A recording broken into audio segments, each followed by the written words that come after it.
Class.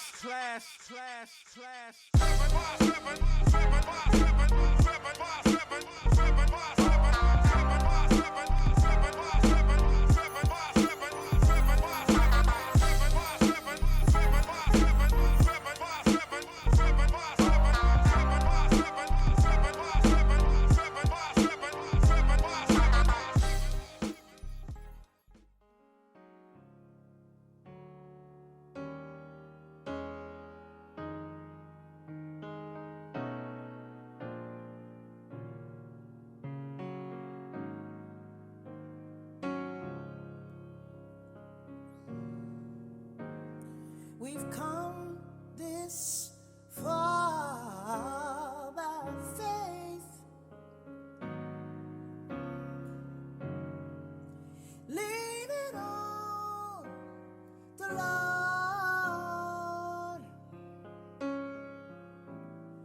trusting in His holy word.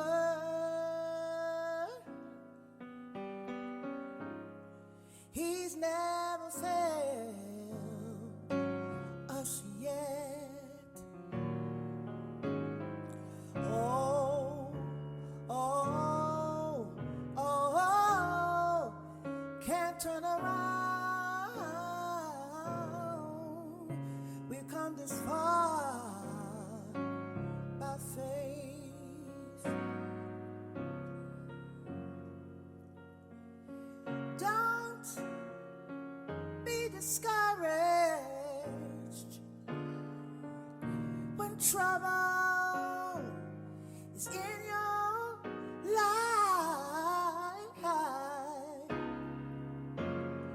He'll bear your burdens, yes He will. Move all misery and strife. We've come this far by faith. Ooh, oh, lean on you, Lord, trusting in your holy word.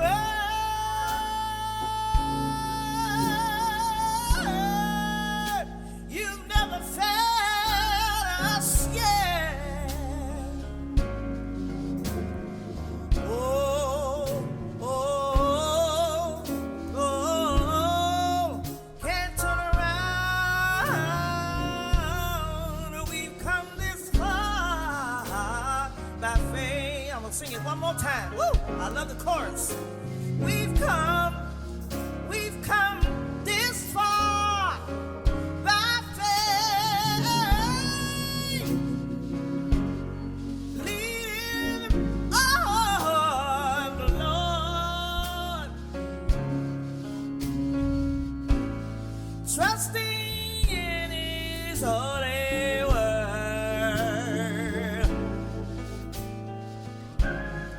He never failed me yet. Here we go. Oh, oh, oh, can't turn around.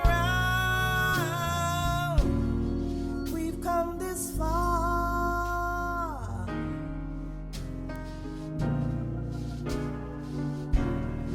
We've come this far. Woo. You brought us from a mighty long way.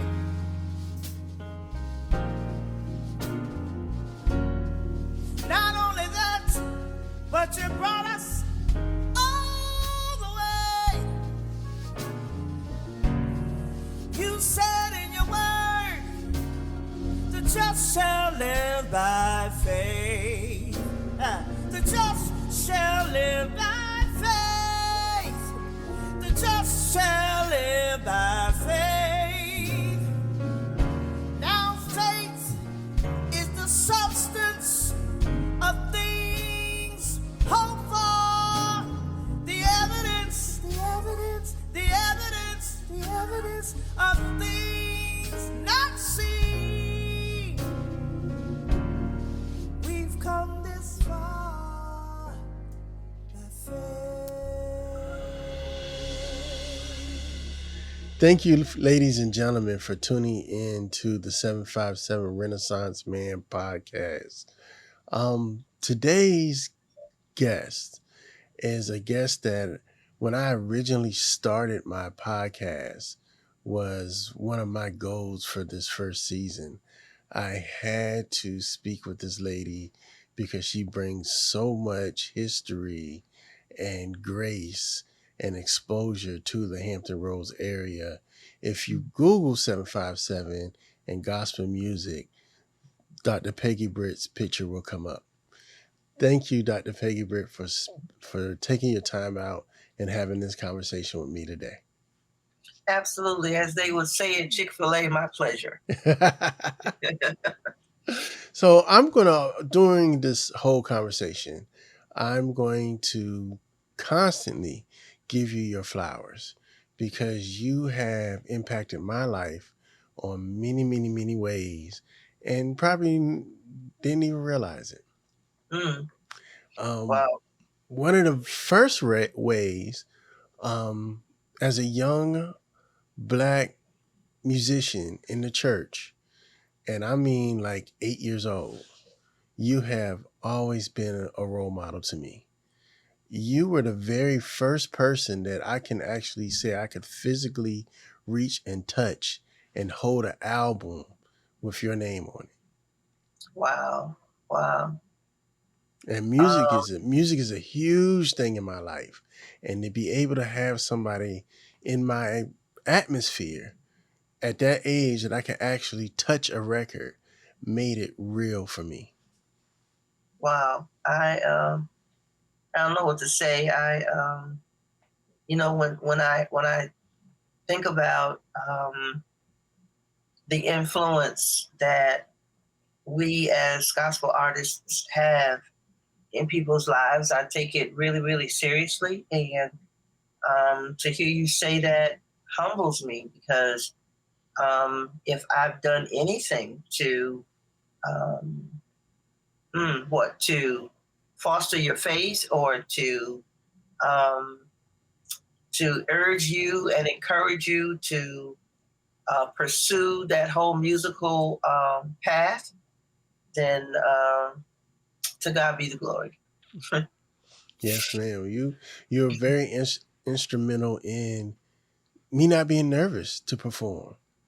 As a little kid, your son and I are very good friends, and we are friends because, we old church kids. We go back as far as taking naps in the pews together during choir rehearsal. But when I felt that I wanted to explore my musical side, you was like, "Come on, baby, come play," and that did a lot for me. So thank you. Well, you're welcome, and I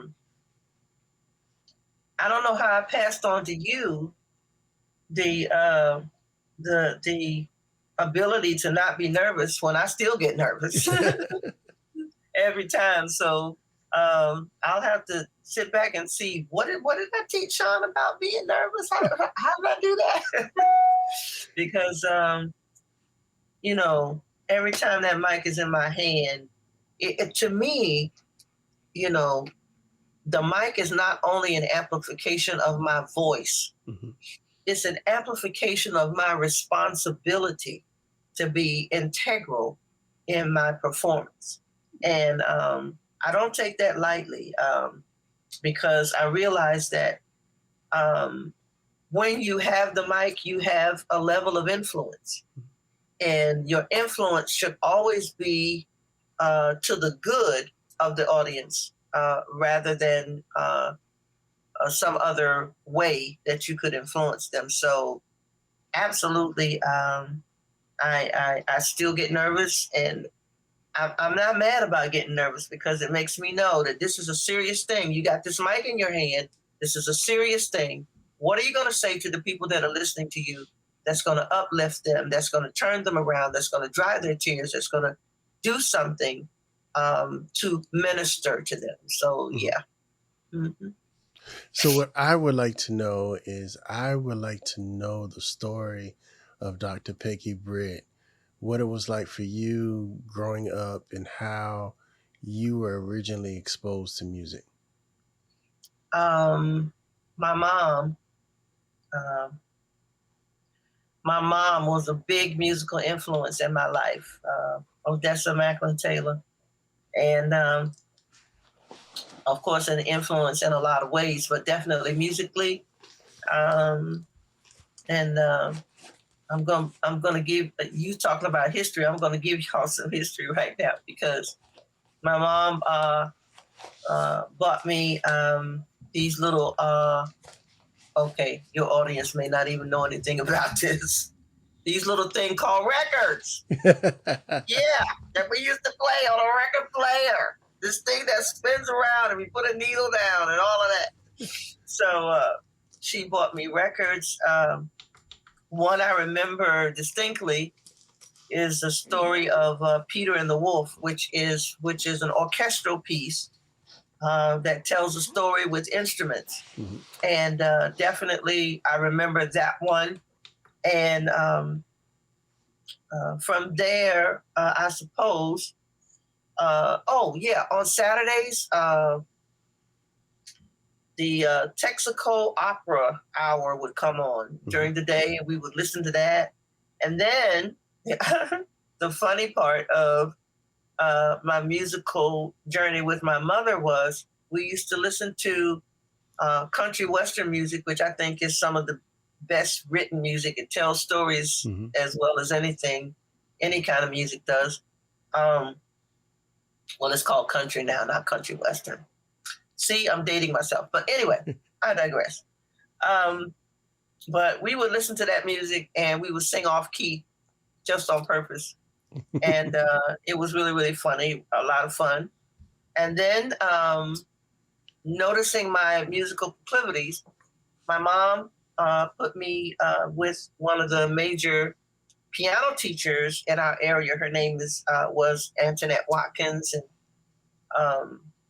she just put me on the fast track with my lessons, and she could tell when I didn't practice. She could tell when I did. So she was a great teacher, and I would be in the house, and believe it or not, in the evening when kids were out playing and riding bicycles and skating.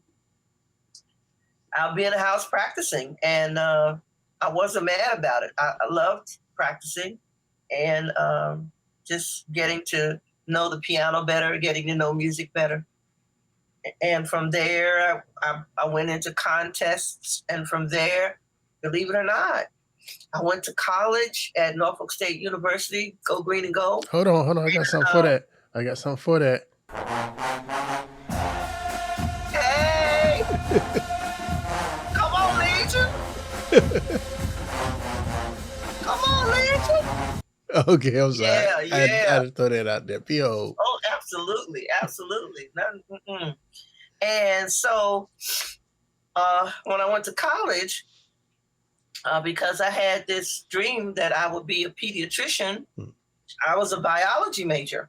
And but still, music's in my soul, still participating at my church and some other musical activities. And in my sophomore year, I was messing around on the piano, and somebody heard me messing around on the piano at the college and told somebody to come and listen, and somebody came and listened, and they gave me a scholarship to Norfolk State University music department. And I went there of course, to get my bachelor's, and I went back many years later to get my master's. But that's been kind of my musical journey. And in the midst of that journey, I formed this wonderful group of singers called the Philharmonic Gospel Singers. And of course, you were at some of those rehearsals, so you remember. And we just went wherever they called us to go. Been to Florida, been to St. Louis, mostly the East Coast and some of the Midwest, and traveling, doing gospel music under the influence at that time of people like James Cleveland and later on the Hawkins and, all of that. And of course, then along comes, oh my goodness, along comes Richard Smallwood. And Richard Smallwood is the person that allowed me to understand that I could be classically trained and still do gospel music. Okay. And believe it or not, I went to graduate school for a year and a summer at Catholic University in Washington, D.C., because Richard Smallwood was there. He was there at Union Temple, I believe it was, Baptist Church, Pastor Wilson. And every Sunday that I was in town, I was at Union Temple watching Richard and a church choir that was out of this world, which you could hardly find at that time. And that's kind of my beginnings in of setting the foundation of where what I'm doing now. If I've said it many, many times, and if you go back and listen to some of the interviews of some of the people, have always referred to you as Hampton Roads' own Shirley Caesar. Oh, wow. Like, that's how serious it is. And so I want to talk about your connection with God, because I also often say you are the voice. If God could sing, God would sound like Peggy Britt. Oh my goodness, Sean. Because it's very few people, like how you feel about Richard Smallwood. It's very few people that can channel that like you can. And wow. I think he's blessed you to be a great multitasker in his name. At times, and it seems so effortlessly to the layperson, but you play, you direct, and you sing at the same time. That ain't nothing but God. Listen, that was forced upon me. I hated doing that, but I didn't have anybody else. Like people, the recent gospel choirs and groups, they have a band, and and then they have singers, and then they can do what they do. If they sing or direct or write or whatever, they are free to do that without the quote unquote encumbrance of having to play. Mm-hmm. I didn't have that. All I had was me. And so I had to do it all until I began to get some help from time to time. Never had I did have a bass player who stayed with me for a while, Wendell Jones. Mm-hmm. Great guy. From time to time, Bishop Ezekiel Williams, who I just did a Netflix project with, would play for me. And, others would step in from time to time or on special occasions, but I didn't have that on a regular basis. So at rehearsal, I had to play. At the concerts, I had to play. At engagements, I had to play. Mm-hmm. And I wasn't particular about doing that, but I had to do what I had to do. So, I was forced to multitask. So how did God call you into the ministry? Because not only do you sing, do you play, and do you direct, you also preach. Let's see. My salvation experience came in a revival, believe it or not, of a friend, of the brother of a friend of mine. And as a matter of fact, I had started out playing and singing with this gentleman who had a choir here. His name is his name is Dwight Steele. He's a pastor now in Roanoke with a great church in Roanoke. But there was a group called the Interdenominational Gospel Singers. I believe that was the name of the group. And I started out with them, and his brother, Dwight Steele's brother, Brother Thomas Steele, came into town to do a revival somewhere. I can't even remember where it was. I just remember leaving that service, not being able to stop crying, and knowing that there was a change that had happened inside of me.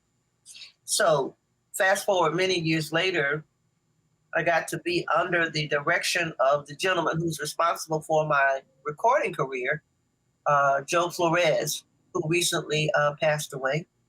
But this gentleman believed in my music, believed in my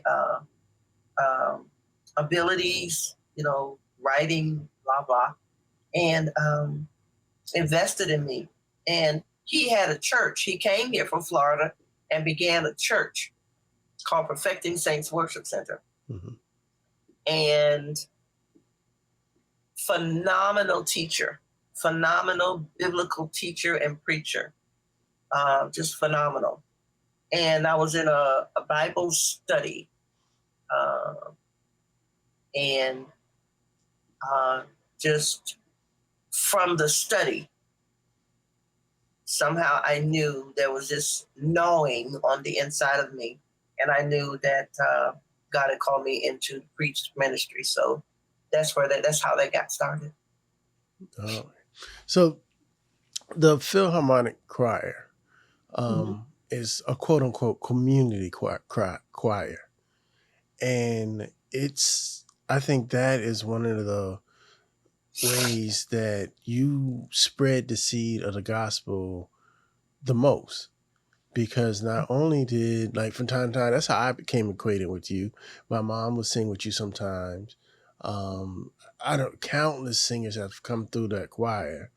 And, being who we are in the Hampton Roads area with the large military and college, and you have a lot of transient people, that I believe that was, your way of spreading the gospel and your seed throughout the nation.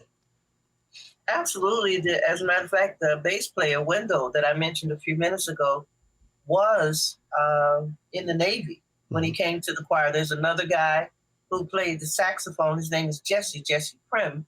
He played saxophone for us. He was a part of the Navy. We had singers that were in the Navy. And I don't know if we had any other military representation. I can't remember, but I do remember quite a few Navy personnel were a part of our ministry. And it was, those choir days were just as, they bring a smile to my face for so many different reasons. And some of the things that happened in the history of that choir are just phenomenal. At the end of concerts, we would have people to come up, and if they wanted to give their heart to the Lord, and excuse me, wasn't just about the singing, because for me, singing just opens up a door for the gospel news or the gospel message being released. So with that, we had lots of opportunities, and many have come back to tell me that that's how they met the Lord, through the end of that concert, the invitation. Yes, ma'am. I also say that, like, yes, your gospel roots, you've spread that, but you've also showed all musicians in the Hampton Roads area what is possible at an early time, like before there was a Pharrell Williams, before Teddy Wiley came down here, if you wanted to rub elbows or learn the theory of music, you had to find Dr. Peggy Britt. Well, you know, I do have bragging rights on Missy. Uh-huh. She was a part of my choir for I a remember. short while, Uh-huh. and I'm just amazed at her success. But Pharrell did an interview with her, a quick quip, when he was a judge on The Voice, and he asked Missy, you know, where did she learn her harmonies and blah, and she mentioned my name, and people called me, Sean, and said, "Are you watching The Voice?" I said, "No." They just call your name. Pharrell, Missy just call your name. I said, "Stop playing." I hung up. Stop playing. Why are you playing? And then I started getting message after message after message, and saw the clip. So I said, "Wow, who knew that Missy was learning anything from me?" But I'm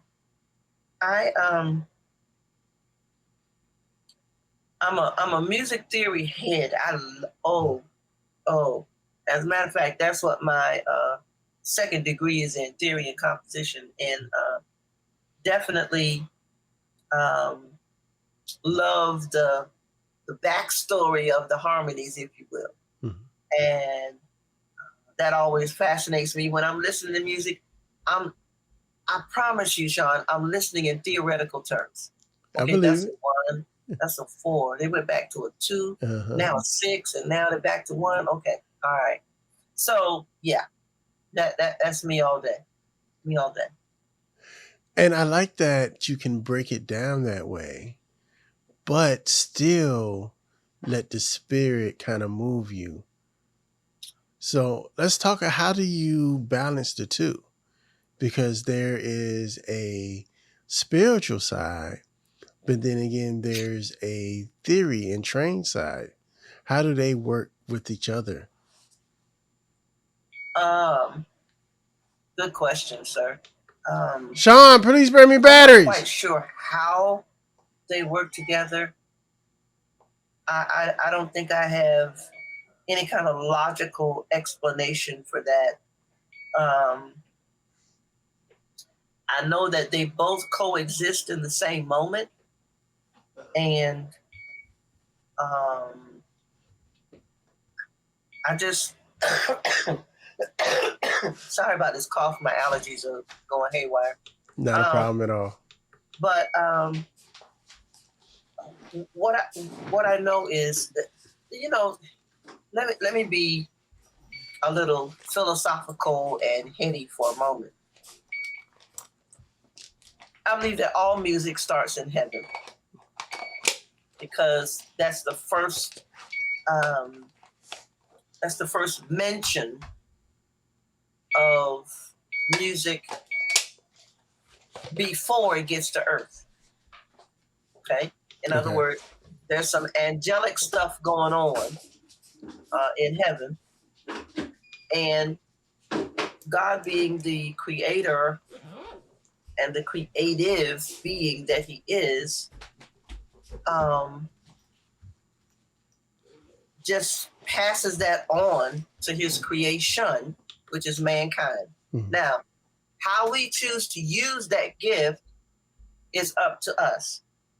And for those of us that are in the gospel music industry, I believe that we have chosen the best vehicle or the best way to represent that comes from heaven to us. Those that have chosen other genres, I'm not dismissing their importance in our lives at all, but I know that the music that comes from heaven should be able to go back and not be and should be able to go back and be received. Let me say that. So when I think about all of that, that's how I think maybe that's how it works. That's how the spirit and the theory and all of it works, because the things that work in heaven, God finds a way to funnel it so that it also works in the earth. Okay, so maybe that's what the theory does. The theory makes the stuff that comes from heaven work in the earth so that our ears can comprehend it, Mm-hmm. and our hearts can enjoy it, and our minds can understand it. And there we have the two coexisting in the same moment, the theory and the spirit. Maybe. Mm-hmm. I totally That's get the it. best I can do. All right, so I'm gonna ask you a musical, offbeat musical question. Mm-hmm. Do you find a correlation between music and math? That's a trick question, right? No, no, no. As a Check it out. Check kid, it out. go Check ahead, it go out. ahead, go ahead. I used to teach music Uh-huh. and math at the same time. Right, yeah. I did. And absolutely, Mm-hmm. absolutely, absolutely. And, you know, they, the people that study this kind of thing, have never been able to explain that. They've never been able to explain that. But what I know about music is that it creates paths in your brain that nothing else can create. Mm-hmm. That's why if you're 117 years old, like I am, and I'm not gonna and let you say that now. hey, and it's okay. I look good for my age, right? Yes, ma'am. For 117, yeah, it makes me look better. But listen, that's why um, you can be however old you are, and you can remember a song from 30, 40, 50 years ago. Let me tell you, I can hear, okay, maybe let me see, Temptations, Four Tops, all of those 60, 50s, 60s, maybe into the 70s recording artists we're doing, secular recording artists we're doing. I can remember, and most people can remember every little twist and turn, Mm-hmm. you know, from those songs, because that music has created a path in their brain that never goes away. Mm-hmm. Never goes away. I So, remember being a young man, and math was never really my strongest subject. And I'm talking maybe fourth, fifth, sixth grade. And that's also the same time. Well, they used to. That's also the same time they used to make you either take band or chorus, and I chose band. And I could tell, like as I got to seventh and eighth grade, the math skills got a lot stronger, because music, especially music theory and reading music, makes you do a lot of math in your head really fast. And not only do you have to do the math in your head, you have to respond physically to that math and to those little notes. And, it's always been a correlation between, formula and notes in the music staff. absolutely, absolutely. And it is fascinating to me. I was watching this little girl who's about 3 years old perform. It wasn't a real difficult piece, but for a 3-year-old to look at the sheet music, play it on the piano, being able to understand how to count 16th notes, how to count 8th notes, when to take a rest, how to, turn on her internal metronome so that she's still counting. And even in music, you can't even, when you're reading music, you can't even just look at what you're playing. You got to look ahead to the next measure, because you got to be ready to make those notes as well. There's so much that can be garnered from learning how to play an instrument. And I used to, at the well, not mad, but you know what I mean. I used to not understand why. Okay, when the clarinets and the trumpets and the trombones and violins and all those people used to give their senior recital, they could have their music, okay, on the stand, and just read it and play it. How come they wouldn't let the piano majors have that music on the piano? I never did understand that. We got 10 fingers that we got to. and two clefs. You got treble and bass clef. You understand? So what's up with that? Who started that? It was Clara Schumann who did that. So I don't know, but anyway.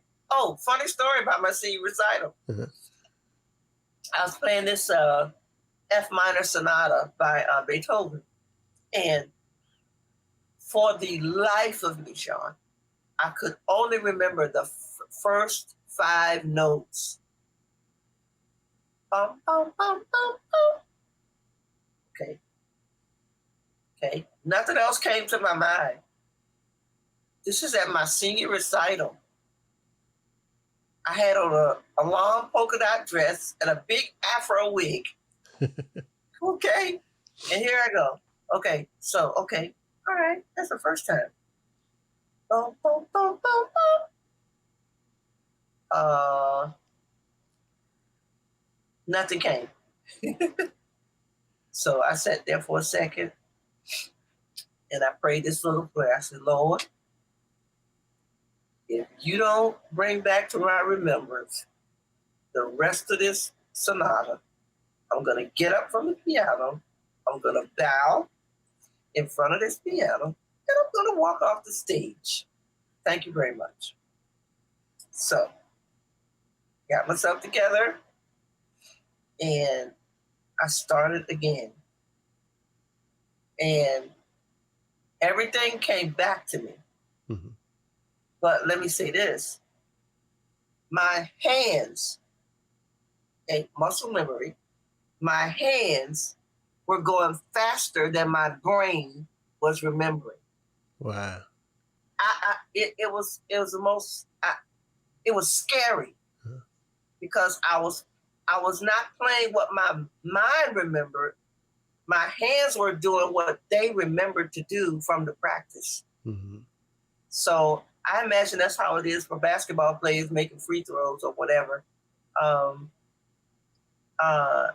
It's the muscle memory was the thing. So, yeah. All right, so I wanna flip it a little bit. I had Boo, your son, on the podcast very early on. I was so proud that when I was just starting out, he accepted my request, and he was like, "Brother, I had to do it because we go way back." So my question to you is, because we spent a great deal of his podcast talking about you. So I want to return the favor for him. What was it like watching your son following your footsteps and make his way musically as he was growing up? First of all, this guy, I mean,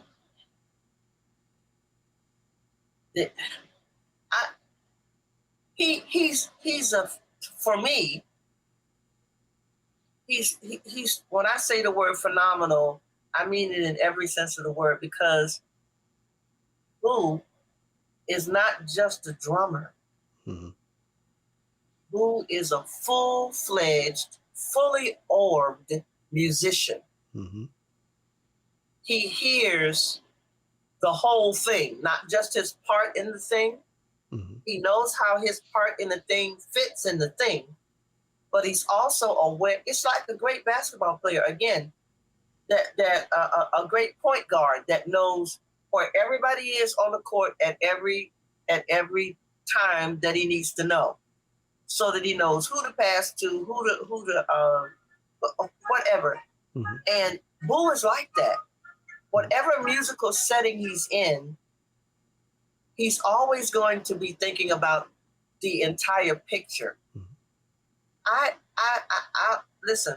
We were riding in the car one day. He was 5 years old. I'll never forget this. He was in the back seat of the car. That's when you didn't have to have a seatbelt on. Okay. He was standing up in the back seat of the car. And we were listening to this song on the radio, and he was singing all the parts. And he was singing them right. I'm saying, this dude, wait a minute. I mean, his ear is off the charts.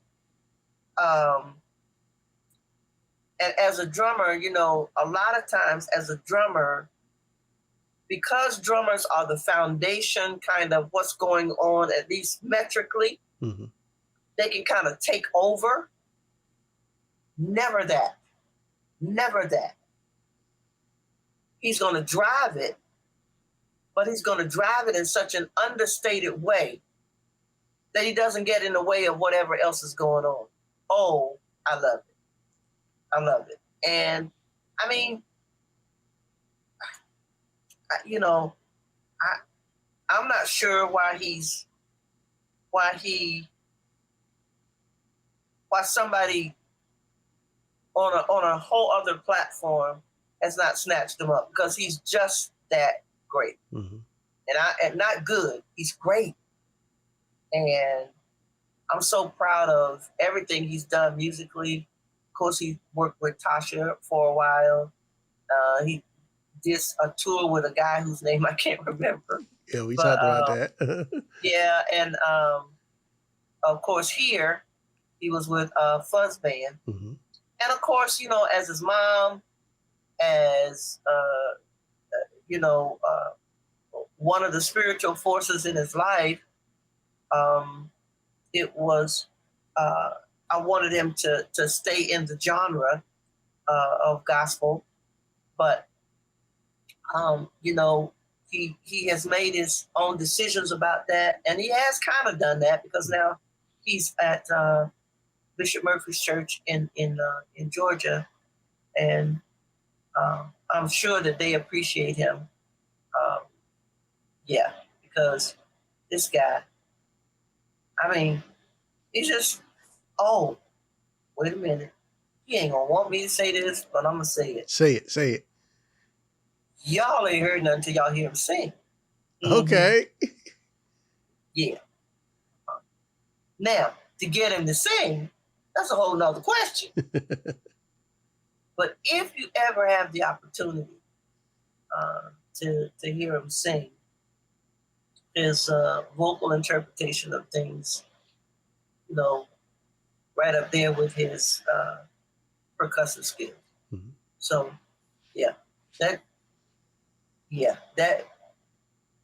that's the dude right there. All right, so this is kind of going to segue into my next question. You are known for musical excellence, but it's not by accident. So, like you said earlier, I've witnessed what it's like to rehearse with Dr. Peggy Britt. And being that me and Boo came up together, we talked about this during his podcast. I remember it was a time we were performing, and he was just, you know, we were young, we were teenagers. I think he was just kind of being a little bit rebellious and wasn't playing it the way he was supposed to play. In the middle of the service, you stopped and checked him. Look, y'all tell them stories. I don't remember none of that. I do, because that made me sit up and be like, I don't want that coming over here. I don't remember none of that. Listen, no. I did not give y'all that kind of smoke. You ain't, no. But we deserved it, though. We deserved it. And I think that, you know, especially with the quality of musician that he is, that helps shape him, because there is a certain discipline that comes with the music, especially if you want to be successful at it. Absolutely. And I, you know, my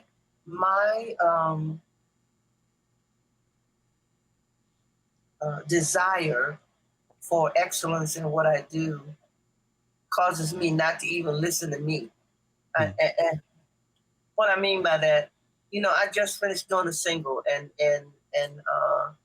finishing up a single with a phenomenal dude. I listen back at it and even now, although I was really kind of happy with it when I did it, but when I listen back to it, I'm saying, dang, I should have done so and so and so, and why didn't why didn't I do so and so and so? And so, I'm always wanting to get better and do better and be better. So that's just how I do it. And if it's not right, I want to do what I can to make it right. Mm-hmm.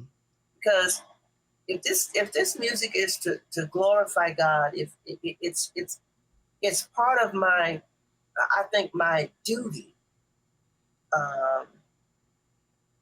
to take it to its best level with what He's given me.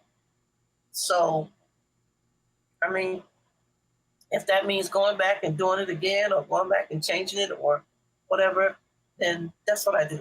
Mm-hmm. Pursuit of excellence, I guess. I would be so wrong if I did not bring up Voices of Fire. Ooh. So what was that whole process like? Because I knew about it and I knew Pharrell was behind it. And I remember I was so mad because I missed that concert. I had a prior event and I can't even explain to you all of the people that I've grown up in my age that all have been under your tutelage in some kind of way. So watching that and seeing a lot of the faces and seeing Cedric Wilson in a choir, I mean, in an audience, and seeing a lot of our local gospel favorites like Earl Bynum in the choir and supporting you, not in the choir, I'm sorry, in the audience, and supporting you and seeing their general love. A, what was that like? And B, what was the process of making that series like? Oh, well, first of all, you named two of my favoriteest people. Favoriteest, that's not a word, but I'm just saying that. Two of my most favorite people in the world, Cedric Brownson and Earl Bynum. These guys have supported me ever since I can remember. I want you to go back and watch my episode with Earl, because when I asked him who was the person that he had to collaborate with if he had a choice of anybody in the world, he said you. Absolutely. Listen, Earl has been my cheerleader without pom-poms forever. Mm. And I am grateful for him in my life because he pushes me. But to have him out in that audience, and of course Cedric, who I watched, grow up playing the organ when his feet couldn't even reach the pedal. Right. He was still killing at 9 years old. So the love that these guys show me and the love I have for them is like undeniable. And that night of that concert was just a consummation of a lot of hard work, a lot of stories that I could be a part of. I'll tell you what the process was like. It was a lot of work, but it didn't feel like work because it was so much love and so much fun in, shooting the show. I got to meet a lot of phenomenal people behind the scenes. One of the producers, Bianca, we still talk now from time to time. Sorry. No problem. And of course, Bishop, I'll tell you how it came about. Bishop Ezekiel when he was growing up, I mentioned him earlier as sometimes filling in and playing for my choir, and he did. Mm-hmm.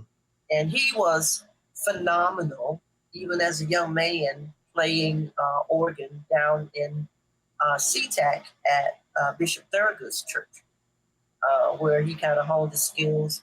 He moved away, came back, and of course has started Faith World Ministries, which is a great ministry. And he called me and said, "Listen, I'm doing this and blah blah blah blah blah," and no. Let me go back. Mm-hmm. When he was about to be, I think it's affirmed as a bishop, he had a banquet and he wanted me to sing at the banquet. I said, okay. And, sometimes we don't even know the gravity of the things that we do. Mm-hmm. But he said, oh, you singing? Yeah, sure. So, but the day before, I went to, the day of, I didn't get there in time for that, but I got there right at the tail end, and I noticed that Pharrell is there. And of course, I knew the name Pharrell, Mm-hmm. but I never connected Pharrell and Bishop Williams. Mm-hmm. I didn't know that was his nephew. His nephew, right. Uh-huh. Absolutely. And so I was, seeing everybody, and everybody was running around trying to get a picture with Pharrell. I said, you know what, I know that he's not gonna, I'm not gonna bother him. So fast forward, we went over to the hotel where the banquet was going to be, and everybody that was on the program was whisked to another room upstairs, and Pharrell was in that room. And I was saying to myself, when am I going to get an opportunity to get a selfie with Pharrell ever again in my life? Right. So let's see. And I went up to him, and listen, this guy,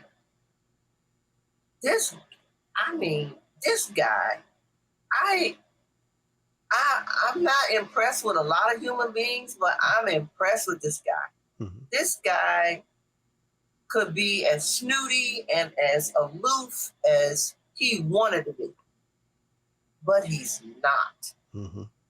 He's Pharrell Williams from SeaTac, Virginia Beach, Virginia, Mm-hmm. for real. And yeah, I'm gonna change his name from Pharrell to For Real. All right. And so I go up to him and I said, listen, I know you're tired of people asking you this all day long, but could I get a picture with you as well? He said, sure. And at that time, he didn't know I was on the program Mm-hmm. at all. So, it was just, for him, it was just a picture. And for me, it was like a big deal. Mm-hmm. So when we went to the banquet, downstairs to the banquet, we, the banquet, Bishop got sick at the banquet. They had to take him out. Mm-hmm. So the MC of the banquet was like hurrying along on the program. And I was somewhere on that program. I can't remember whether it was the middle or the end. And the guy came back and said, Bishop is coming back in, but he had gone past the time that I was supposed to sing. Mm-hmm. So, and I sent a note. I said, well, am I gonna be able to share today or not? No, you're not. So I said, okay, well, for me, for about, let me be transparent, for about 30 seconds, Mm-hmm. I was heated. I'm serious. About 30 seconds. And I thought about it. I said, listen, you have been here today to support Ezekiel Williams. Mm-hmm. Yes, you were supposed to sing. This is the conversation I'm having with myself. Yes, you were supposed to sing, but you're here in support of him. So quit clutching your pearls, get a hold of yourself, and support him. Mm-hmm. Yes, ma'am. So he comes back. So Bishop comes back and he apologizes. He ate something that didn't agree with him, and he was sick for a good portion of the banquet. However, he gets up and he says, "I want to thank everybody for coming," and blah blah blah blah blah. And they give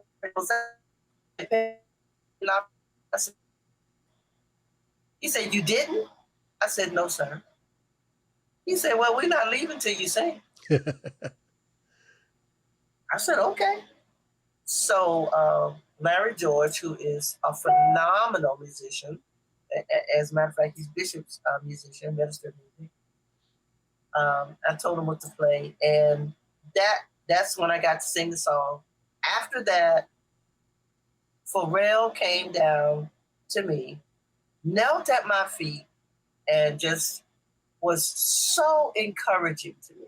Mm-hmm. Just saying so many things, and my wife and I, you made us cry, and blah blah blah. So much so that when one of their other relatives died, Pharrell requested that I come and sing for that homegoing, and I did. So it was amazing that Bishop asked me after all these years of knowing each other to participate in that. Well, out of all the people that he's ever known his whole life that could probably do the same thing, he chose me. I felt like I was chosen for that. And so I felt, as from watching it and living here and living the whole 757 experience, it was nobody else he could have chosen to be a judge in a gospel competition in the 757 that represented the 757 in this region. It was a no-brainer. Well, you say that. I don't say that. Okay, so who would you have picked? If it was you, who would you have picked? Goodness. Good question. I don't know. I would need to think about that, to say who I would have put in that place, but I don't know, I mean, even if it was budgetary constraints, I'm still glad to have been chosen for that. I felt that fulfilled the whole project for me. I see what you're saying. And that added so much I can't talk right now. Authenticity. Thank you. To it. Like, I felt like if I didn't see you on that program, it was fake. Oh my goodness. So, and I love how transparent you were. Like, I could go to people and like, yes, that's Mama Britt. She was her on that show. She wasn't playing a role. She wasn't trying to be anybody else. You were you. And that really lifted my heart so much to see you be you. And I've been in a situation where you've given me advice as a musician. So I know what it feels like. I know your pedigree, if you will, of the music. So I knew we was in for some singing. Well, they made it hard because it was so many talented people who came and auditioned for that. So many. Mm-hmm. And we had to whittle it down to the number that we had to whittle it down to. So that was a blessing and a curse at the same time, because some people that we had to say goodbye to that really could have stayed, but because of the way that they wanted that Bishop wanted the choir formed, it was necessary for us to do that. But nevertheless, what an experience, and what a great highlight. I'll put it that way in my life. Yeah, and like being so authentic. It was people in there I could see during the during the audition phases that I knew. Like, I knew this person's going to blow it down. I can't think of the gentleman's name off the top of my head, but the gentleman with the one hand. Oh, Keith Ball? Yes, Please. Keith Ball. He's come to New Hope and sung many times. So soon as I saw him audition, I just sat up. Like, I know this is about to be something right here. Baby, listen, Keith Ball. Ooh, another one of the favorite people in my life. This guy, man, I love this guy. I love Keith Ball. But, and you know, Renzo, of course, these people are phenomenal. Mhm. They're phenomenal. And there's no way around it. I mean, so many. So many. So, and I was telling a young lady, you know, there when you're on a journey like that, and you are a part of a what do you call it, audition process. There are some people that are going to walk away with a bad taste in their mouth for not being chosen, and I can understand that. But my thing is, if you audition, you already know that there's a possibility that you may or may not be chosen. So you just have to come and bring your A game and do the best that you can in the couple of minutes that you're given, so that we can see if you fit what we need.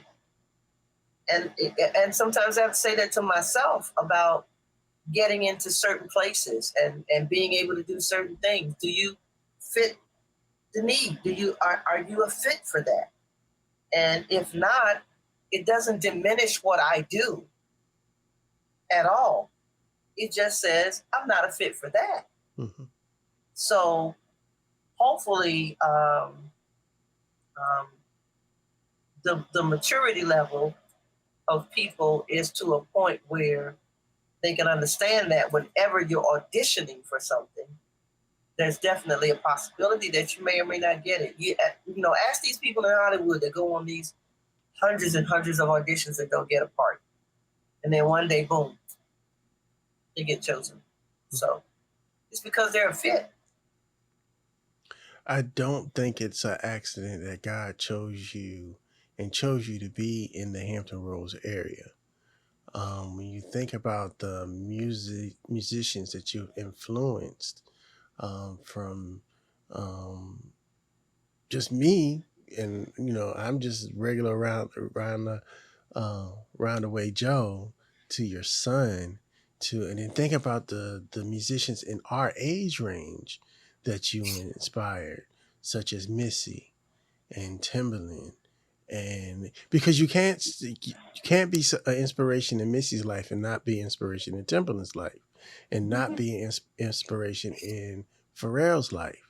And then you think about it, during the 90s and 2000s, they controlled most of the music played on the radio, still has some influence from Peggy Britt.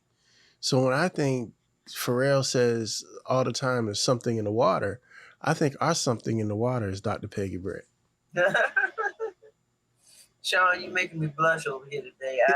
I'm telling you. I don't know. I'm so sorry about this. No problem. But I'm not. I can't take any credit, because I just do what I do from my heart, and let me say this to those that may be listening or watching. You know, you see a lot of stuff on social media about people. You know, they're devastated that so and so hurt them, and so they didn't treat them right, and they were ungrateful, and when. Uh-huh. And what I have to say is, if what you do from your heart. Listen, please, to this carefully. If what you do whether it's for other people or just what you do, is from your heart, 99% of the time, you are not going to be disappointed about the outcome because you have done it with a pure motive. You know, you see people, Sean, and they're, you know, one multitude of people that they have tried to help, that they have tried to mentor, that they have gotten out of a jam, that they have been there for. Okay, great. And do you have any I tell people, go into what you're doing with no expectation. Just do it to the best of your ability. Do it to the best of your ability. Hey, bang it out to the best of your ability. And let the chips fall where they may, as they say. And when you do it like that, of course, there's always going to be a level of vulnerability in whatever you do that's public. However, you're not in such an emotional place that people can hurt you with their comments. Listen, years ago, I was playing for a choir, good choir, great church choir, great singers in that choir. And from time to time, I would lead the song, and the girl told me, you can't sing. And granted, I wasn't as good a singer as they were. I wasn't. No question about it. But she told me I couldn't sing. Okay. All right. So, needless to say, she doesn't have a recording career as great a singer as she is. Mm-hmm. And nobody knows her name. Yes, ma'am. Please, those of you who are listening to this, don't take that as if I'm bragging. I'm telling you what I do and what I did and what I'm admonishing you to do is to do it from your heart. That way people can't hurt your feelings. They can't, because your motive is pure.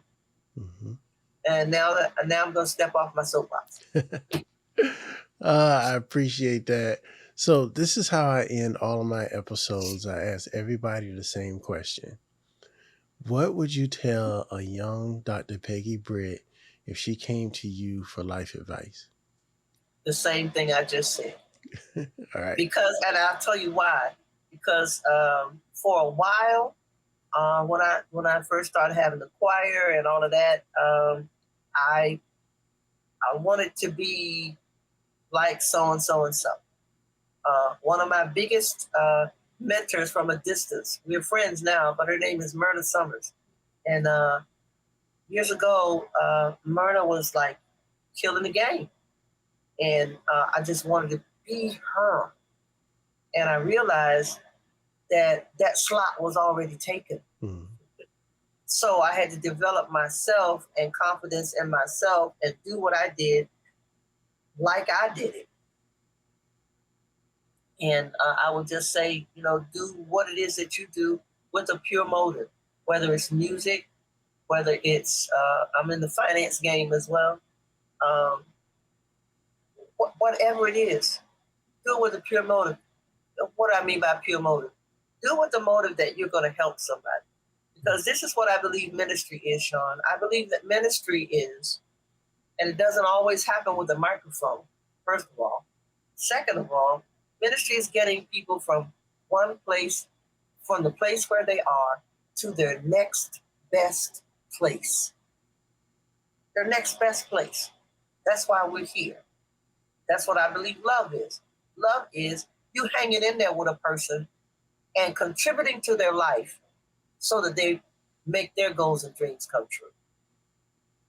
And you can't do that being selfish and thinking about what people think about you and whether or not they're going to be grateful and blah, blah, blah, blah. You can't do it. So that's what I would tell her. I would tell her, do what you're doing from a pure place. And trust me, it's going to work out for you okay. Yes, ma'am. Yes, ma'am. So now, how can people get in touch with you? Your socials, any projects you have coming up? What can you get to people? My what is my email address? Oh, I can't even think of my own email address. My email address is highpeggybritt@gmail.com. And of course, I'm on social media, Peggy Britt Sings. I'm also on Instagram with Peggy Britt Serves. I have a Facebook fan page if they want to go on there. And definitely you'll be getting announcements about whatever it is I'm doing musically or financially. I'm in the financial services business, helping families to make and save money. Mhm. I love doing that as well. That's my other passion. They go 51.49 from day to day. One is 51.149, one is 49, one, So yeah, absolutely. I really want to thank you for taking your time out of your day. This has been so awesome. I hope we have educated some people. And like I told you, this is my way of A, giving you your flowers, and B, preserving the history. Because I think that is something, as my generation, we need to do better with. So I want people to know, what it was before and what inspired a lot of the things that's happening today. And I truly believe we got that today. Wow. Thank you so much. And thank you so much for having me, Sean. Thank you so much for thinking of me. I appreciate this platform.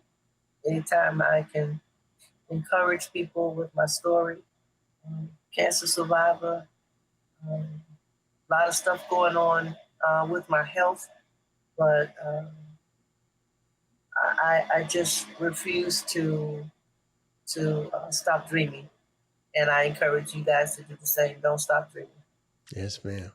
Ladies and gentlemen, you can reach us at 757renaissanceman.com, where you can find all the things. You can get the audio, you can get the video, send us a message, send us a voicemail. Let Dr. Peggy Britt know how she's influenced you. I am Sean. This is Dr. Peggy Britt, and we are out.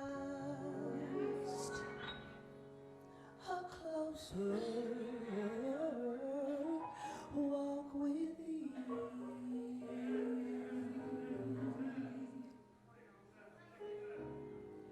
Great Jesus is my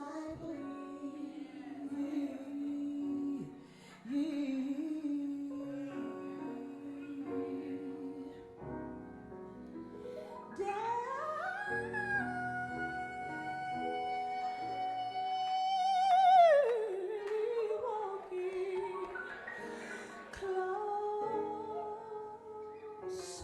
to thee.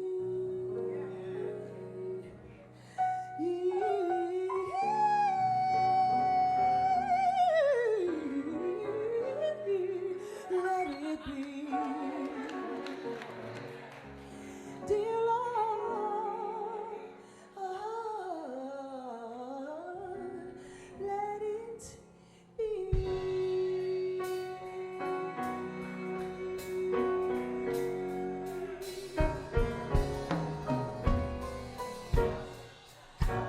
Just a closer walk with thee.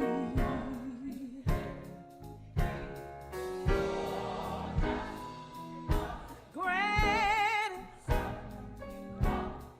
Jesus is my plea. Oh, yes it is.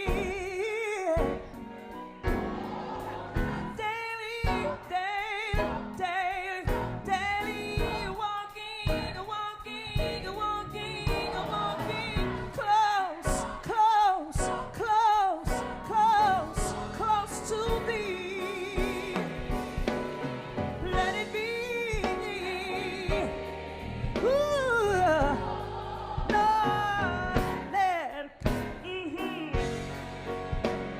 my favorite verse right here. Maybe this is what you say too. Listen. I am weak, but thou art strong.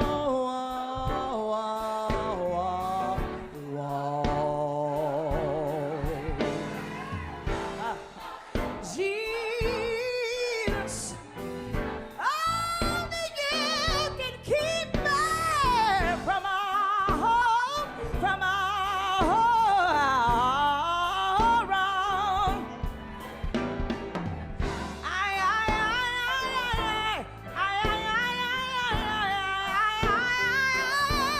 Be satisfied as long. Hey, hey, yeah, yeah, yeah. Oh, if you let it be, Lord. Yeah, Lord. Oh, let it be. Come on, y'all know this part. I know it goes fast, but I know you know it. Come on, just a closer look. Hey. All over the house, come on. Oh, yeah. Uh-huh. Oh, yeah. Oh, yeah. Let it be. Dear Lord. Oh, let it be. Yeah. Oh, let it be. Yeah. Let it be. Oh, yeah. Let it be.